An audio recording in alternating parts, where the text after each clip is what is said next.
Hello guys, welcome back. இன்னைக்கு நம்ம பார்க்க போறது my avatar is becoming the final boss மான்வாவோட எபிசோட் 1 தான். இந்த மான்வால இதுவரைக்கும் 15 எபிசோட்ஸ் வந்திருக்கு. நம்ம சேனல்ல போயிட்டு இருக்க த ப்ரொஃபவுண்ட் மிரர் இன்மார்டல் கிளான் மான்வாவை கம்ப்ளீட் பண்ணிட்டு இதை நான் கண்டினியூ பண்றேன். ஸோ லேட் பண்ணாம ஸ்ட்ரைட்டா வீடியோக்குள்ள போலாமா? எபிசோட் ஸ்டார்டிங்லயே ஒரு பயங்கரமான சீனோட தான் ஓபன் பண்றாங்க. வானம் ஃபுல்லா இருட்டி போய் ரத்தம் மாதிரி டார்க் ரெட் கலர்ல இருக்கு. உலகமே அழிஞ்சு போன மாதிரி ஒரு அப்பாக்கலிப்டிக் லுக். காத்துல கருப்பு கலர் ஃபெதர்ஸ் பறந்துட்டு இருக்கு. அங்க பார்த்தா ஒரு காகம் செத்துப்போன ஒரு டெட் பாடியோட தலைமுடியில உட்கார்ந்துகிட்டு அந்த பாடியோட ஐபால அப்படியே கொத்தி எடுத்து சாப்பிடுது. அதுல இருந்து ஃப்ரெஷ்ஷா ரத்தம் சொட்டுது. அந்த க்ரோவோட ரெட் கலர் கண்ணுல அந்த மொத்த சிட்டியுமே தீப்பிடிச்சு எரியறது அப்படியே ரிஃப்ளெக்ட் ஆகுது. பில்டிங்ஸ்குள்ள நிலைமை இன்னும் மோசம் கைஸ். டைனிங் டேபிள், தரைன்னு எங்க பார்த்தாலும் வெறும் டெட் பாடிஸ் தான். அங்க வாழ்ந்த மக்கள் எல்லாரும் கொடூரமா கொல்லப்பட்டிருக்காங்க. பார்க்கவே நரகம் மாதிரி இருக்கு அந்த இடம். இந்த ரத்த வெள்ளத்துக்கு நடுவுல ஒயிட் கலர் ட்ரெஸ் போட்ட ஒரு பையன் நடுக்கத்தோட நின்னுட்டு இருக்கான்.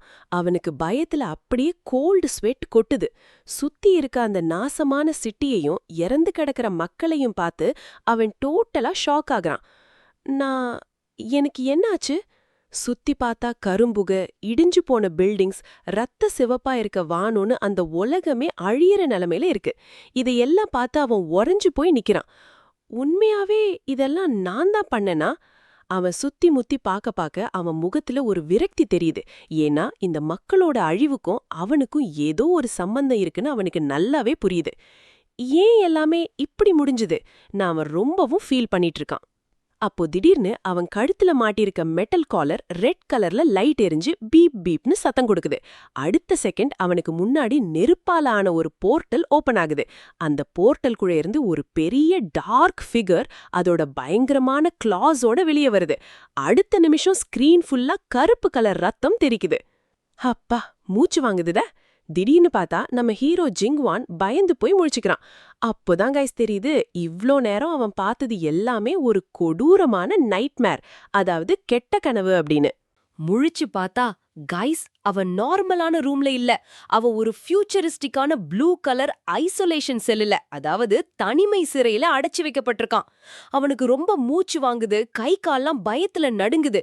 ஏதோ மரணத்துல இருந்து தப்பிச்ச மாதிரி உடம்பு ஃபுல்லா வேர்த்து கொட்டி உட்கார்ந்துருக்கான். அப்போ அவன் கழுத்தை தொட்டு பாக்குறான். அந்த நைட்மேர்ல வந்த மாதிரியே நெஜத்திலையும் அவனோட கழுத்துல ஒரு மெட்டல் காலர் மாட்டிருக்கு. மறுபடியும் அதே மோசமான கனவுன்னு நினைச்சு ஒரு மாதிரி விரக்தியா சுத்தி பார்க்கறான். அப்போ அங்க ஒரு சிஸ்டம் ஏஐ வாய்ஸ் ரொம்ப சில்லுன்னு கேக்குது. எஸ்பர் நம்பர் 1002, உங்களுக்கான இன்ஸ்ட்ரக்டர் வந்துட்டார். இந்த சிஸ்டம் வாய்ஸ் கேட்ட உடனே அங்க இருக்கிற ஆட்டோமேட்டிக் டோர் மெதுவா ஓபன் ஆகுது. உள்ள கண்ணாடி போட்ட ஒரு உயரமான ஆள் ரொம்ப கெத்தா எந்த ஒரு எக்ஸ்பிரஷனும் இல்லாம அமைதியா நடந்து வரான். அவன் நம்ம ஹீரோவை பாக்குற பார்வையே சரியில்லை கைஸ். ஏதோ ஒரு ஆபத்தான மிருகத்தையோ இல்ல ஒரு டேஞ்சரஸ் எக்ஸ்பெரிமெண்ட்டையோ பாக்குற மாதிரி அவ்ளோ கோல்டா பாக்குறான்.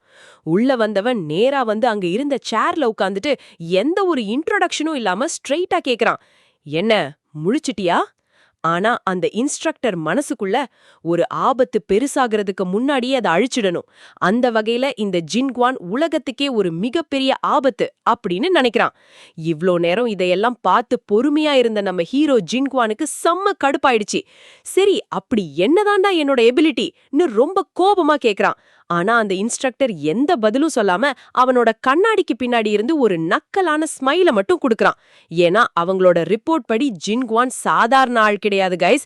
அவன் உலகத்தையே அழிக்கக்கூடிய அளவுக்கு ரொம்பவே பவர்ஃபுல்லான ஒரு டேஞ்சரஸ் எஸ்பர், அதாவது சூப்பர் பவர் இருக்கிறவன். இப்போ அந்த இன்ஸ்ட்ரக்டர் நம்ம ஜின்குவானோட கடந்த காலத்தை பத்தி தோண்ட ஆரம்பிக்கிறான். நீ சின்ன வயசுல ஆர்ஃபனேஜ்ல இருக்கும்போது ரூம் மூலையில உட்காந்துட்டு உன்னோட உடம்பு ஃபுல்லா டிஷ்யூ பேப்பரால சுத்தி வச்சிருப்பியாமே, அங்க இருந்த பசங்க எல்லாரும் உன்னை மான்ஸ்டர்னு சொல்லி கூப்பிட்டாங்களாமே. அது மட்டும் இல்லாம நைட்டு நேரத்துல யாருக்கும் தெரியாம கம்ப்யூட்டர் ரூம்க்கு போய் தனியா கேம் விளையாடுவியாமே, இதெல்லாம் உண்மையான்னு ரொம்ப ஷார்ப்பா அவன் கண்ணை பார்த்து கேக்குறான். இத கேட்டதும் செம்ம கடுப்பான நம்ம ஹீரோ டக்குன்னு எழுந்து நேரா அந்த கிளாஸ் பேரியர் கிட்ட வரான். அவனுக்கு இப்போ அவனோட பாஸ்ட பத்தி எந்த கவலையும் இல்ல கைஸ். நீ கேக்குற எல்லாத்துக்கும் நான் பதில் சொல்றேன், ஆனா முதல்ல என்னை இங்கிருந்து வெளியே விடுங்கடான்னு கோபத்துல கத்துறான்.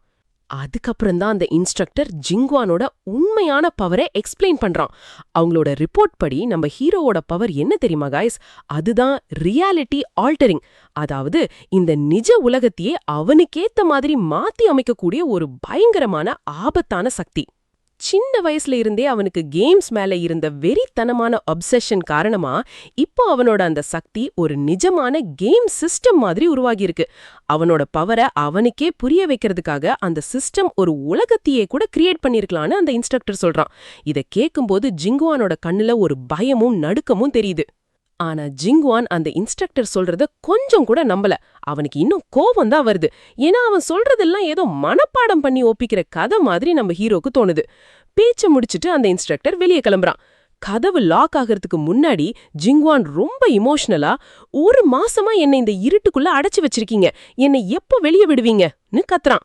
அதுக்கு அந்த இன்ஸ்ட்ரக்டர், ஒருவேளை நீ பெரியவனானதும் விடலாம்னு ஒரு நக்கலான பதில சொல்லிட்டு கதவு லாக் பண்ணிட்டு போயிடுறான். இப்போ அந்த ஐசோலேஷன் செல் ஃபுல்லா இருட்டாயிடுது கைஸ். அங்க பயங்கரமான சைலன்ஸ். ஜிங்குவான் தலைய குனிஞ்சபடி அப்படியே உட்கார்ந்திருக்கான். அப்போ மெதுவா அவனோட கண்கள் பிரைட் yellow கலர்ல பயங்கரமா பிரகாசிக்க ஆரம்பிக்குது. இப்போதான் நம்ம ஹீரோக்கு அந்த கொடூரமான உண்மை புரியுது. இந்த பசங்க என்னை எப்பவுமே உசிரோட வெளியே விட போறது இல்ல. அந்த விரக்தியிலையும் கோபத்திலையும் நம்ம ஹீரோ அவனோட முழு பலத்தையும் திரட்டி அந்த ஐசோலேஷன் செல் சுவத்துல ஓங்கி ஒரு குத்து விடுறான் பாருங்க. அவன் குத்துன வேகத்துல அந்த கண்ணாடியில ஏதோ ஒரு டிஜிட்டல் ஸ்கிரீன் உடையிற மாதிரி பயங்கரமா விரிசல் விழுது. அகல செகண்டே ப்ளூ கலர் எனர்ஜி அந்த விரிசல் வழியா எல்லா பக்கமும் ஸ்ப்ரெட் ஆகி அந்த மொத்த ரூமும் டேட்டா ஃப்ராக்மெண்ட்ஸா சுக்குநூறா உடைஞ்சு சதறுது. அப்போ நம்ம ஜிங்குவானுக்கு முன்னாடி திடீர்னு ஒரு orange colour system window open ஆகுது. அதுல வெல்கம் ஃபர்ஸ்ட் பிளேயர் அப்படின்னு ஃபிளாஷ் ஆகுது. எஸ் கைஸ், ஒரு வழியா நம்ம ஹீரோக்கு கேம் சிஸ்டம் ஆக்டிவேட் ஆயிடுச்சு. அந்த ரூம் சுக்குநூறா உடைஞ்சதுக்கு அப்புறம் பார்த்தா நம்ம ஹீரோ இப்போ எல்லையே இல்லாத ஒரு இன்ஃபினிட் டிஜிட்டல் ஸ்பேஸ்க்குள்ள வந்து நிக்கிறான். சுத்தி ப்ளூ கலர் லைட்ஸ், காத்துல மிதக்கிற கிளாஸ் பீசஸ்னு பார்க்கவே ஒரு அல்டிமேட் வர்ச்சுவல் வேர்ல்ட் மாதிரி இருக்கு கைஸ். நாம இப்போ எங்க இருக்கோம் நாம யோசிக்கும் போதுதான் அந்த இன்ஸ்ட்ரக்டர் சொன்ன விஷயம் அவனுக்கு ஞாபகம் வருது. மெதுவா நடந்து பாக்குறான். அவன் வைக்கிற ஒவ்வொரு ஸ்டெப்புக்கும் அந்த டிஜிட்டல் தரையில ரிப்பிள்ஸ், அதாவது தண்ணீர்ல வர அலைகள் உருவாகுது. ஓ, அப்போ இதுதான் என்னோட எபிலிட்டியான்னு ரொம்பவே ஆச்சரியப்படுறான். அப்பா அவனுக்கு முன்னாடி ஒரு பெரிய ப்ளூ கலர் எனர்ஜி ஒன்னு கூடி சிஸ்டம் வாய்ஸ் கேக்குது. Loading infinite vision. அப்படியே பெரிய பெரிய டிஜிட்டல் பிளாக்ஸ் உருவாகி ஸ்டார்டிங் கேரக்டர் கிரியேஷன் ஃபேஸ்னு அனௌன்ஸ் பண்ணுது. அந்த ஒளி வெள்ளத்துக்கு நடுவுல நம்ம ஹீரோ உள்ள போறான். ஒரு மாசான எனர்ஜி அந்த ஸ்பேஸ் முழுக்க வெடிச்சு சிதறுது. அப்போ அவனுக்கு முன்னாடி அவனோட ஃபர்ஸ்ட் அவதார் தோன்றுது. அந்த முதல் அவதார் பேரு தான் கு வென்யூ. ஜெட் பிளாக் ஹேர், கூர்மையான ரெட் ஐஸ், பக்கத்துல போனாலே மிரள வைக்கிற மாதிரியான ஒரு கோல்ட் ஆரா. பார்க்கவே ஒரு கொடூரமான டேஞ்சரஸ் எஸ்பர் மாதிரி இருக்கான். ஒரு நிஜ கேம் கேரக்டர் மாதிரி அவனோட ஸ்டாட்ஸ் மற்றும் பேக்ரவுண்ட் ஹிஸ்டரி எல்லாமே சிஸ்டம் ஸ்கிரீன்ல டிஸ்ப்ளே ஆகுது. ஜிங்குவான் இத கண் கொட்டாம பாத்துட்டு இருக்கும்போதே அங்க 2வது அவதார் என்ட்ரி கொடுக்குது. அவன் பேரு தான் ஆண்ட்ரே. ஒயிட் ட்ரெஸ் போட்ட ஒரு ராயல் அண்ட் நோபல் கேரக்டர். இப்போ சிஸ்டம் ஒரு சாய்ஸ் கொடுக்குது, ஏதாவது ஒரு ஐடென்டிட்டியை செலக்ட் பண்ணுங்கன்னு. நம்ம ஹீரோ கொஞ்சம் கூட யோசிக்காம ஸ்ட்ரெயிட்டா நான் எஸ்பர் கு வென்யூவை செலக்ட் பண்றேன்னு சொல்றான். அடுத்ததா சிஸ்டம் அந்த கேரக்டரோட டெவலப்மெண்ட் பார்த்து, அதாவது கேரக்டர் எந்த பாதையில வளரணும்னு செலக்ட் பண்ண சொல்லுது. இப்போ அவனுக்கு முன்னாடி 3 ஆப்ஷன்ஸ் இருக்கு guys. Hero, hero, villain, grey figure. நம்ம ஹீரோ சட்டும் தயங்காம கிரே ஃபிகரை செலக்ட் பண்றான் கைஸ். உடனே ஒரு ப்ளூ கலர் எனர்ஜி அவன் உடம்பு ஃபுல்லா சுத்துது. இப்போ அவனுக்கு ஒரு விஷயம் ரொம்ப தெளிவா புரியுது. ஒருவேளை இந்த கேம் உலகமும் நெஜ உலகமும் கனெக்ட் ஆகியிருந்தா இந்த கு வென் யூ கேரக்டரை யூஸ் பண்ணி சின்ன வயசுல என்ன கடத்தின அந்த ஆர்கனைசேஷனை பத்தி என்னால ஈஸியா கண்டுபிடிக்க முடியும். அதனாலதான் வெளிச்சத்துக்கும் இருட்டுக்கும் நடுவுல டிராவல் பண்ற அந்த கிரே ஃபிகரை நம்ம ஹீரோ செலக்ட் பண்ணிருக்கான். அப்படியே நம்ம ஜிங்குவானோட உடம்பு முழுசா கு வென் யூவா உருமாற ஆரம்பிக்குது. சிஸ்டம் கவுண்ட் டவுன் ஸ்டார்ட் பண்ணது கைஸ். 3, 2, 1. ஒரு பெரிய ஒயிட் ஃபிளாஷ் வந்து அவன் கண்ணை அப்படியே மறைக்குது. கண்ணை திறந்து பார்த்தா சும்மா சுள்ளுன்னு வெயில் அவன் முகத்துல அடிக்குது. ரொம்ப வருஷத்துக்கு அப்புறம் நிஜமான சூரிய வெளிச்சத்தை அவன் தடவையா ஃபீல் பண்றான். சுத்தி பசங்க பேசுற சத்தம், ஸ்கூல் பெல் அடிக்கிற சத்தம், கிளாஸ்ல பசங்க சிரிக்கிற சத்தம்னு கேக்குது. அவனால இத நம்பவே முடியல கைஸ். ஆச்சரியமா சுத்தி பாக்குறான். அது ஒரு ஸ்கூல் காரிடார். காத்து அவ்ளோ இதமா இருக்கு. எல்லாமே ரொம்ப ரொம்ப ரியலா இருக்கு. இத்தனை நாளா அந்த ஜெயில் மாதிரி இருந்த ஐசோலேஷன் செல்ல இருந்து வெளிய உலகத்தை சும்மா கற்பனை மட்டும்தான் பண்ணிட்டு இருந்தான். ஆனா இப்போ நிஜமாவே வெளிய வந்துட்டான். நான் நிஜமாவே தப்பிச்சிட்டேன். லீஜிங் சிட்டியோட இந்த தெளிவான வானத்துக்கு கீழே நான் வந்துட்டேன். அவனோட கண்ணுல இத்தனை வருஷத்துல தடவையா ஒரு உண்மையான சந்தோஷமும் நம்பிக்கையும் தெரியுது. அடடா, ஃபர்ஸ்ட் எபிசோட்லயே நம்ம ஹீரோ ஜெயில்ல இருந்து தப்பிச்சு வேற ஒரு அவதார்ல ஸ்கூலுக்குள்ள வந்து மாசா என்ட்ரி கொடுத்துட்டான். இதோட இந்த எபிசோட் 1 முடியுது கைஸ். இந்த வீடியோ உங்களுக்கு பிடிச்சிருந்தா மறக்காம அந்த லைக் பட்டனை தட்டிடுங்க.